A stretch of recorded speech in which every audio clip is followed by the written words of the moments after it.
এই মুহূর্তে নিউ জলপাইগুড়ি স্টেশনের দার্জিলিং হিমালয়ান রেলওয়ের কাছে আমরা দাঁড়িয়ে আছি,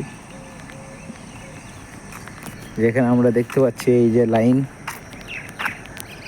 যেটাকে আমরা বলি ন্যারো গেজ।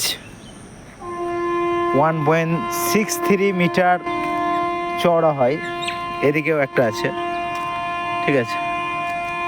এটা পড়ছে দার্জিলিং হিমালয়ান রেলওয়ে, তার আন্ডারে, যেটা পশ্চিমবঙ্গের অবশ্যই একটা হেরিটেজ সাইট। অলরেডি এখানে একটা ট্রেন দাঁড়িয়ে আছে, আমার মামাতো ভাইটাও ভেতরে গেছে দেখতে, চলো দেখা যাক। ছোট লাইন, ছোট ট্রেন।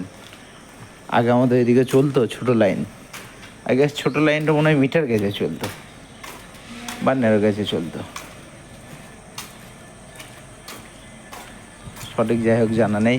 আমার ওটাতে চাপার অভিজ্ঞতা নেই, এইটাতেও নেই। এটা কি মনে হয় টয় ট্রেন বলে দার্জিলিংয়ের, দেখি। খুবই ছোট লাইন, পাশেই এই যে বড় লাইন, যেটাকে আমরা ব্রড গেজের লাইন বলি। আর এই দিকটাতে এটা আর এটা, এই দুটো মিলিয়ে হচ্ছে ন্যারো গেজের লাইন। তাহলে এই হয়ে গেল দার্জিলিং হিমালয়ান রেলওয়ে, যেটা পশ্চিমবঙ্গের একটা ইউনেস্কো হেরিটেজ। চলো, হ্যাঁ এই তো হলো সিট, বসার জায়গা। এটা আবার এসি, চলো। হ্যাঁ এটাতে এসিও আছে, এসি নন এসি দুই রকম অ্যাভেলেবেল। বাবা কিসের ওপরে রাখা রয়েছে রে।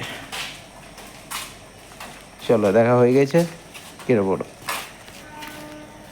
Darjeeling Himalayan railway, new Jalpaiguri, UNESCO world heritage area, establish 1881। ঠিক আছে, এই হলো Darjeeling Himalayan railway toy train, সোজা কথায়।